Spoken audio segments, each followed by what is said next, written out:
बासुर ने शिव ध्यान किया, भोले ने उस वरदान दिया। भोले ने उसे वरदान दिया।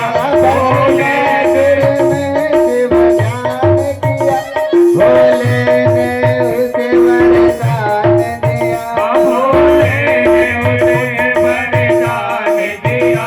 भोले ने उसे वरदान दिया। हर घर में जय हो। जाते हैं, इसलिए सरस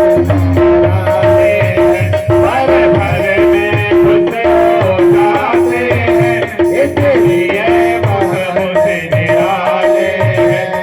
देव तू भोले वाले देवों में देव निराले हैं।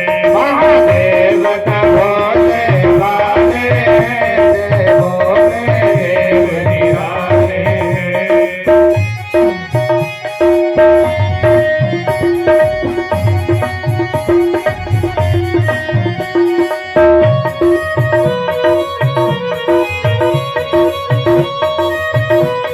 मीठी मीठी तालियों के साथ हर हर महादेव।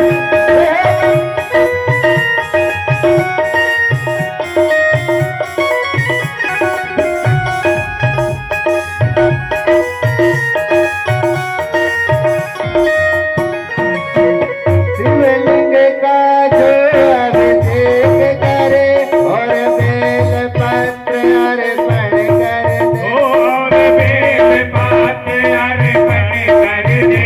और बेल पात अर्पण कर दे। खुशियों से उसकी झोली को शिव शंकर भर जय हो। दे।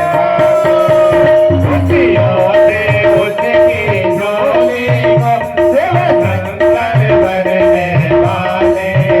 महादेव देव भोले वाले देवों में देव ताली बजाते हैं। महादेव का भोले वाले हैं, देवों में देव निराले हैं। महादेव भोले वाले देवों में देव निराले हैं। देव भोले वाले देवों में देव निराले हैं। नमः पार्वती पतये हर हर हर महादेव। श्री शिवाय नमस्तुभ्यम। श्री शिवाय, श्री शिवाय, श्री शिवाय, श्री शिवाय, श्री शिवाय नमस्तुभ्यम। अब जब चंचला के सामने बिंदुक नाम का जो पिशाच था दिव्य वस्त्रों में प्रकट हुआ, तो दोनों को दिव्य विमान में बिठा करके शिवलोक में वहां उनको लाया गया और इस प्रकार से उस बिंदुक नाम के पिशाच को मुक्ति मिली। तब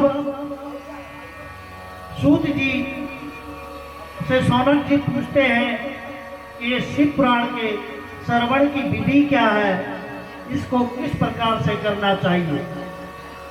तो सूत जी कहते हैं कि हे सौनक जी, अब हम आपको शिव पुराण के श्रवण की विधि बता रहे हैं। सर्वप्रथम किसी ज्योतिषी को बुलाकर दान दक्षिणा देकर उत्तम मुहूर्त का अनुसंधान करें। कुछ लोग श्री हरि की कथा से बहुत दूर पड़ गए हैं, ऐसे लोगों को सूचना अवश्य देनी चाहिए कि हमारे यहाँ पर शिव पुराण की कथा है। जितने भी नास्तिक होते हैं उनको हर बार जबरदस्ती बोलना चाहिए कि अरे कथा में आएगा, हमारे वहाँ पर शिव पुराण की कथा है।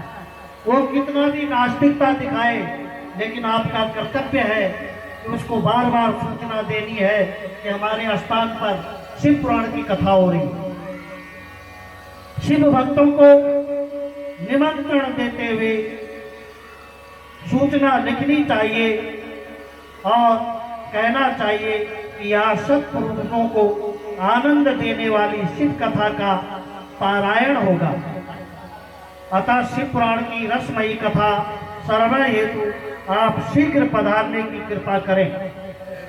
यदि समय का अभाव हो तो प्रेम पूर्वक एक दिन के लिए ही आए, क्योंकि इस कथा में क्षण भर बैठने का सौभाग्य भी बहुत मुश्किल से प्राप्त होता है।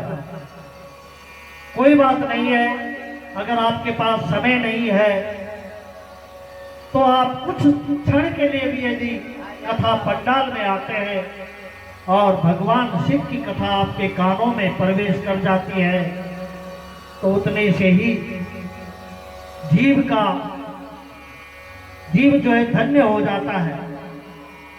अतः प्रेम पूर्वक इस कथा का श्रवण करना चाहिए। शिव कथा यदि शिव मंदिर में हो तो अति उत्तम है, यदि शिव मंदिर के सानिध्य में हो तो भी वह अति उत्तम है, यदि ये तीर्थ में हो तो अति उत्तम है, और यदि ये घर में ही हो रही है तो सर्वश्रेष्ठ ही है।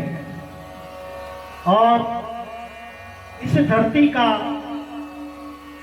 कितना बड़ा सौभाग्य है, और यहाँ पर इस वार्ड नंबर 10 में ये कथा जो हो रही है